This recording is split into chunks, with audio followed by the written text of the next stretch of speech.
संतान सप्तमी का व्रत संतान की प्राप्ति, सुरक्षा और समृद्धि के लिए रखा जाता है। यह व्रत हर साल भाद्रपद महीने की शुक्ल पक्ष की सप्तमी तिथि को किया जाता है, जो इस साल 30 अगस्त 2025 यानी आज पड़ रहा है। इस दिन माता पिता व्रत रखते हैं और भगवान शिव व देवी पार्वती की पूजा करते हैं। ऐसी मान्यता है कि इस दिन व्रत रखने के साथ साथ संतान सप्तमी की कथा का पाठ करना या सुनना चाहिए, क्योंकि यह अनुष्ठान का अहम हिस्सा है। संतान सप्तमी व्रत कथा। एक दिन महाराज युधिष्ठिर ने भगवान से कहा, हे प्रभु, कोई ऐसा उत्तम व्रत बतलाइए जिसके प्रभाव से मनुष्य के सांसारिक दुख दूर होकर वे पुत्र एवं पौत्रवान हो जाए। ये सुनकर भगवान बोले, हे राजन, तुमने बड़ा ही उत्तम प्रश्न किया है। मैं तुमको एक पौराणिक इतिहास सुनाता हूँ, ध्यानपूर्वक सुनो। एक समय लोश ऋषि ब्रजराज की मथुरापुरी में वसुदेव देवकी के घर गए। ऋषिराज को आया हुआ देख दोनों अत्यंत प्रसन्न हुए तथा उनको उत्तम आसन पर बैठाकर उनका अनेक प्रकार से वंदन और सत्कार किया। फिर मुनि के चरणोदक से अपने घर तथा शरीर को पवित्र किया। वह प्रसन्न होकर उनको कथा सुनाने लगे। कथा कहते हुए लौश ऋषि ने कहा कि हे देवकी, दुष्ट दुराचारी कंस ने तुम्हारे कई पुत्र मार डाले हैं, जिसके कारण तुम्हारा मन अत्यंत दुखी है। इसी प्रकार राजा नहुष की पत्नी चंद्रमुखी भी दुखी रहा करती थी, किंतु उसने संतान सप्तमी का व्रत विधि विधान सहित किया, जिसके प्रताप से उनको संतान का सुख प्राप्त हुआ। ये सुनकर देवकी ने हाथ जोड़कर मुनि से कहा, हे ऋषिराज, कृपा करके रानी चंद्रमुखी का संपूर्ण वृत्तांत तथा इस कथा का विधान विस्तार पूर्वक बतलाइए, जिससे मैं भी इस दुख से छुटकारा पाऊं। लोश ऋषि ने कहा कि हे देवकी, अयोध्या का राजा नहुष थे। उनकी पत्नी चंद्रमुखी अत्यंत सुंदर थी। उनके नगर में विष्णुगुप्त नाम का एक ब्राह्मण रहता था। उसकी स्त्री का नाम भद्रमुखी था। वह भी अत्यंत रूपवती सुंदर थी। रानी और ब्राह्मणी में अत्यंत प्रेम था। एक दिन दोनों सरयू नदी में स्नान करने के लिए गई। वहां उन्होंने देखा कि बहुत सी स्त्रियां सरयू नदी में स्नान करके निर्मल वस्त्र पहनकर एक मंडप में शंकर एवं पार्वती की मूर्ति स्थापित कर पूजा कर रही थीं। रानी और ब्राह्मणी ने ये देखकर उन स्त्रियों से पूछा कि बहनों, तुम ये किस देवता का और किस कारण से पूजन व्रत आदि कर रही हो? ये सुन स्त्रियों ने कहा कि हम संतान सप्तमी का व्रत कर रही है और हमने शिव पार्वती का पूजन चंदन आदि से षोडशोपचार विधि से किया है। ये सब ऐसी पुनीत संतान सप्तमी व्रत का विधान है। ये सुनकर रानी और ब्राह्मणी ने भी इस व्रत के करने का मन ही मन संकल्प किया और घर वापस लौट आई। ब्राह्मणी भद्रमुखी तो इस व्रत को नियम पूर्वक करती रही, किंतु रानी चंद्रमुखी राजमद के कारण कभी इसको करती, कभी न करती, कभी भूल हो जाती। कुछ समय बाद दोनों मर गई। दूसरे जन्म में रानी बंदरिया और ब्राह्मणी ने मुर्गी की योनि पाई, परंतु ब्राह्मणी मुर्गी की योनि में भी कुछ नहीं भूली और भगवान शंकर तथा पार्वती का ध्यान करती रही। उधर रानी बंदरिया की योनि में भी सब कुछ भूल गई। थोड़े समय के बाद दोनों ने ये देह त्याग दी। अब इनका तीसरा जन्म मनुष्य योनि में हुआ। उस ब्राह्मणी ने एक ब्राह्मणी के यहाँ कन्या के रूप में जन्म लिया और ब्राह्मण कन्या का नाम भूषण देवी रखा गया तथा विवाह गोकुल निवासी अग्निशील ब्राह्मण से कर दिया। भूषण देवी इतनी सुंदर थी कि वह आभूषण रहित होते हुए भी अत्यंत सुंदर लगाती थी। कामदेव की पत्नी रति भी उसके सम्मुख लजाती थी। भूषण देवी के अत्यंत सुंदर सर्वगुण संपन्न चंद्रमा के समान धर्मवीर, कर्मनिष्ठ, सुशील स्वभाव वाले 8 पुत्र उत्पन्न हुए। यह सब शिवजी के व्रत का पुनीत फल था। दूसरी ओर शिव विमुख रानी के गर्भ से कोई पुत्र नहीं हुआ। वह निसंतान दुखी रहने लगी। रानी और ब्राह्मणी में जो प्रीति पहले जन्म में थी वह अब भी बनी रही। रानी जब वृद्ध अवस्था को प्राप्त होने लगी तब उसके गंगा बहरा तथा बुद्धिहीन अल्पायु वाला पुत्र हुआ। वह 9 वर्ष की आयु में इस क्षण भंगुर संसार को छोड़कर चला गया। अब तो रानी पुत्र शोक से अत्यंत दुखी हो व्याकुल रहने लगी। दैवयोग से भूषण देवी ब्राह्मणी रानी के यहाँ अपने पुत्रों को लेकर पहुंची। रानी का हाल सुनकर उसे भी बहुत दुख हुआ, किंतु इसमें किसी का क्या वश।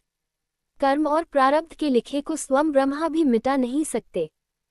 रानी कर्मच्युत भी थी, ऐसी कारण उसे दुख भोगना पड़ा। इधर रानी ब्राह्मणी के इस वैभव और 8 पुत्रों को देखकर अपने मन में ईर्ष्या करने लगी तथा उसके मन में पाप उत्पन्न हुआ। उस ब्राह्मणी ने रानी का संताप दूर करने के निमित्त अपने 8 पुत्र रानी के पास छोड़ दिए। रानी ने पाप के वशीभूत होकर उन ब्राह्मणी पुत्रों की हत्या करने के विचार से लड्डू में विष मिलाकर उनको खिला दिया, परंतु भगवान शंकर की कृपा से एक भी बालक की मृत्यु न हुई। ये देखकर तो रानी अत्यंत ही आश्चर्यचकित हो गई और इस रहस्य का पता लगाने की मन में ठान ली। भगवान की पूजा से निवृत्त होकर जब भूषण देवी आई तो रानी ने उससे कहा कि मैंने तेरे पुत्रों को मारने के लिए इनको जहर मिलकर लड्डू खिला दिया, किंतु इनमें से एक भी नहीं मारा। तूने कौन सा दान पुण्य व्रत किया है जिसके कारण तेरे ये पुत्र नहीं मरे और तू नित सुख भोग रही है? तेरा बड़ा सौभाग्य है। इसका भेद तू मुझसे निष्कपट होकर समझा, मैं तेरी बड़ी ऋणी रहूंगी। रानी के ऐसे दीन वचन सुनकर भूषण ब्राह्मणी कहने लगी, सुनो, तुमको 3 जन्म का हाल कहती हूँ, सो ध्यानपूर्वक सुनना। पहले जन्म में तुम राजा नहुष की पत्नी थी और तुम्हारा नाम चंद्रमुखी था। मेरा भद्रमुखी था और ब्राह्मणी थी। तुम अयोध्या में रहते थे और मेरी तुम्हारी बड़ी प्रीति थी। एक दिन दोनों सरयू नदी में स्नान करने गए और दूसरी स्त्रियों को संतान सप्तमी का उपवास शिवजी का पूजन अर्चन करते देखकर हमने इस उत्तम व्रत को करने की प्रतिज्ञा की थी, किंतु तुम सब कुछ भूल गई और झूठ बोलने का दोष तुमको लगा और तुम आज भी भोग रही हो। मैंने इस संतान सप्तमी व्रत को आचार विचार सहित नियम पूर्वक सदैव किया और आज भी करती हूँ। दूसरे जन्म में तुमने बंदरिया का जन्म लिया और मुझे मुर्गी की योनि मिली। भगवान शंकर की कृपा से इस व्रत के प्रभाव तथा भगवान को इस जन्म में भी न भूली और निरंतर उस व्रत को नियमानुसार करती रही। तुम अपने बंदरिया के जन्म में भी भूल गई। मैं तो समझती हूँ कि तुम्हारे ऊपर यह जो भारी संकट है उसका एकमात्र यही कारण है और दूसरा कोई इसका कारण नहीं हो सकता। इसलिए मैं तो कहती हूँ कि अब भी संतान सप्तमी व्रत को विधि सहित करिए, जिससे तुम्हारा ये संकट दूर हो जाए। लोमश ऋषि ने कहा, हे देवकी, भूषण ब्राह्मणी के मुख से अपने पूर्व जन्म की कथा तथा संतान सप्तमी व्रत संकल्प इत्यादि सुनकर रानी को पुरानी बातें याद आ गई और पश्चाताप करने लगी तथा भूषण ब्राह्मणी के चरणों में पड़कर क्षमा याचना करने लगी और भगवान शंकर पार्वती जी की अपार महिमा के गीत गाने लगी। उस दिन से रानी नियमानुसार संतान सप्तमी का व्रत किया, जिसके प्रभाव से रानी को संतान सुख भी मिला तथा संपूर्ण सुख भोगकर रानी शिवलोक को गई। भगवान शंकर के व्रत का ऐसा प्रभाव है कि पदभ्रष्ट मनुष्य भी अपने पद पर अग्रसर हो जाता है और अनंत ऐश्वर्य भोगकर मोक्ष को प्राप्त होता है।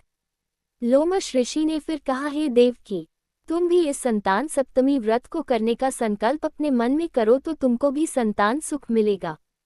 इतनी कथा सुनकर देवकी हाथ जोड़कर लोमश ऋषि से पूछने लगी, हे ऋषिराज, मैं इस पुनीत संतान सप्तमी के व्रत को अवश्य करूंगी। कृपा आप कल्याणकारी एवं संतान सुख देने वाले इस संतान सप्तमी व्रत का विधान, नियम, विधि आदि विस्तार से समझाए। ये सुनकर ऋषि बोले, हे देवकी, ये पुनीत संतान सप्तमी व्रत भादों के महीने में शुक्ल पक्ष की सप्तमी के दिन लिया जाता है। उस दिन ब्रह्म मुहूर्त में उठकर किसी नदी अथवा कुएं के पवित्र जल में स्नान करके निर्मल वस्त्र पहनने चाहिए। श्री शंकर भगवान तथा जगदम्बा पार्वती जी की मूर्ति की स्थापना करें। प्रतिमाओं के सम्मुख सोने चांदी के तारों का अथवा रेशम का एक गंडा बनावे, उस गंडे में 7 गांठें लगनी चाहिए। इस गंडे को धूप, दीप, अष्टगंध से पूजा करके अपने हाथ में बांधे और भगवान शंकर से अपनी कामना सफल होने की प्रार्थना करें। तदनंतर 7 पुआ बनाकर भगवान का भोग लगावे और साथ ही पुए एवं यथाशक्ति सोने या चांदी की अंगूठी बनाकर इन सबको एक तांबे के पारा में रखकर और उनका षोडशोपचार विधि से पूजन करके किसी सदाचारी, धर्मनिष्ठ, सत्पात्र ब्राह्मण को दान देवे। उसके पश्चात 7 पुआ स्वयं प्रसाद के रूप में ग्रहण करें। इस प्रकार इस संतान सप्तमी व्रत का पारायण करना चाहिए। प्रतिसाल की शुक्ल पक्ष की सप्तमी के दिन, हे देवकी, इस व्रत को इस प्रकार करने से समस्त पाप नष्ट होते हैं और भाग्यशाली संतान उत्पन्न होती है तथा अंत में शिवलोक की प्राप्ति होती है। हे देवकी, मैंने तुमको संतान सप्तमी का व्रत संपूर्ण विधान विस्तार सहित वर्णन किया है। उसको अब तुम नियम पूर्वक करो, जिससे तुमको उत्तम संतान पैदा होगी। इतनी कथा कहकर भगवान आनंद कंद श्री कृष्ण ने धर्मावतार युधिष्ठिर से कहा कि श्री लोश ऋषि इस प्रकार हमारी माता को शिक्षा देकर चले गए। ऋषि के कथानुसार हमारी माता देवकी ने इस व्रत को नियमानुसार किया, जिसके प्रभाव से हम उत्पन्न हुए। यह व्रत विशेष रूप से स्त्रियों के लिए कल्याणकारी है, परंतु पुरुषों को भी समान रूप से कल्याणदायक है। संतान सुख देने वाला, पापों का नाश करने वाला यह उत्तम व्रत है। नियम पूर्वक जो कोई इस व्रत को करता है और भगवान शंकर और पार्वती जी की सच्ची मन से आराधना करता है, निश्चय ही अमरपद प्राप्त कर अंत में शिवलोक को जाता है। बोलो शंकर भगवान की जय।